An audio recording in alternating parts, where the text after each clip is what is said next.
Right, South Africa is struggling to arrest corruption and perceptions that we are a corrupt nation. Transparency International 2021's Corruption Perceptions Index has now been released.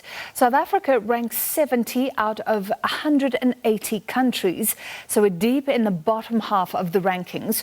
South Africa scored 44 on a scale of 0 meaning highly corrupt and 100 meaning squeaky clean. Corruption Watch says that is dismal.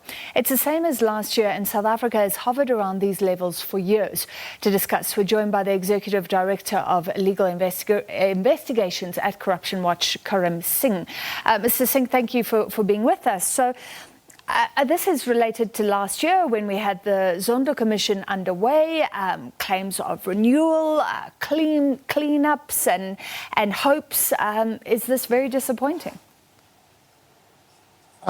I think it is disappointing, yes. I mean, I think what's disappointing is really tracking this over the period of 10 years where we see not a significant movement in South Africa's score. So we know, from the revelations at the Zondo Commission that we went through a difficult 10-year period of state capture.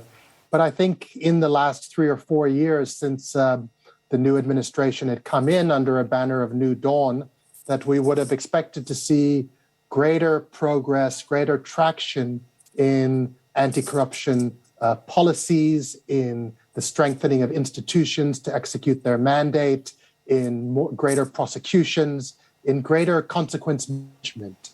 But as we see with the release of the SIU report today, we know that even in this recent period, we've been mired with significant corruption scandals relating to PPE that just points to a deeply entrenched culture of corruption and deep corruption vulnerabilities, particularly in relationship to our public procurement system. Yeah, so the SIU saying the majority of cases it looked at procurement of PPE was irregular. There is this irony often spoken about when corruption is exposed, as it was in the Gupta mails, say, it makes perceptions much worse, but it's much better than hidden corruption. So, but for South Africa, what you're saying is whether we're talking about it or not, whether we're exposing it or not, it seems like we're stuck at a certain level. That's right. I mean, I think that's the key point that we want to draw out of this report, is that it seems as if it's a stagnation. So I think you're right to talk about some of the positive aspects in terms of transparency. The release of the SIU report as it's submitted to the president, as we've seen throughout the PPE investigation, absolutely significant.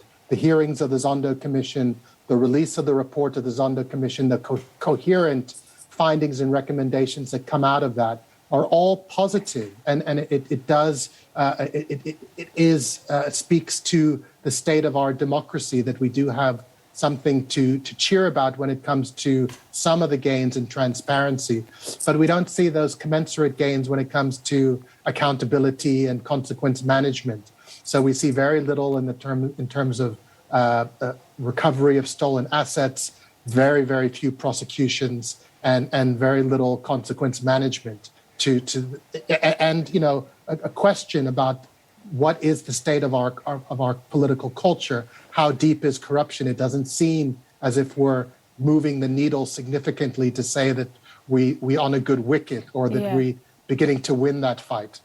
And you mentioned prosecutions. I mean, if we think of the Zondo report recommendations as a roadmap, we need at the end people going to jail. Is that what you're saying?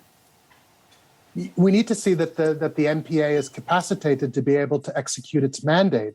So if there are findings of criminality, findings that are flowing out of the commission, then we would expect the NPA to be in a position to start enrolling these cases and prosecuting them. But we know that the NPA has been through a very difficult period itself, and that the NPA is in the process of recapacitating itself. So beyond the NPA, beyond the police, beyond the work of the SIU, one of the questions that we ask is there a commensurate institutional response to the challenge that we face? Is law enforcement and prosecution up to the job. And I think we would argue that we need to see more in the way of resources and more in terms of capacity, and hopefully the prosecutions will flow from there. Yeah. Mr. Singh, we were actually hoping to chat to you earlier, and then we stayed with parliamentary proceedings. Scopa looking at this claim or this video where the president suggests that he knew about a case of state funds being used for party political campaigning. Now, Scopa is going to write to the president. He's going to write back. There may be proceedings. If we want to move the needle, as it were, how should South Africa be dealing with something like this? How should Parliament be dealing with something like this? Well, it was fascinating to listen to the deliberations at Scopa. We also know that Parliament, was affected during this period of state capture and hasn't fully exercised its mandate, its oversight function. So I think it's encouraging that Scopa is having these discussions. I think if we see a situation where the president is called to account before Scopa, I think that would be a positive development, and the president shouldn't have anything to hide.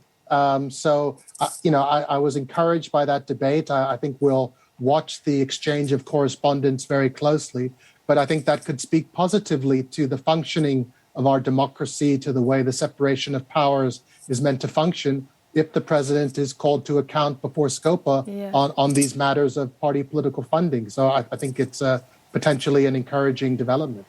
And possibly on the negative side, you say that the corruption findings, Transparency International's findings, are not surprising because our democracy itself is coming under attack. Explain how those two are linked. Are you referring there perhaps to attacks on the judiciary? This is something which Transparency International has really highlighted in the report, is, the link between democracy, ensuring democratic systems and values, human rights, and corruption. And, comparatively, South Africa's not doing so bad when it comes to some of the democratic indices. I don't think we're in a situation where we fear we're sliding into a kind of authoritarianism. But when we do see the kind of diatribe coming out from Minister Sisulu questioning issues around the Constitution and the rule of law, it does sort of raise alarm bells. So we have to keep our guard up and ensure that we continue to protect constitutional rights, promote socioeconomic rights, and the democratic freedoms we have, including a free and democratic press. Because without even those basic things in place, then we really could slip into something much worse than what we see now in terms of the corruption culture and the corruption dynamic. All right, thank you for your time. Karam Singh, Executive Director of Legal Investigations at Corruption Watch.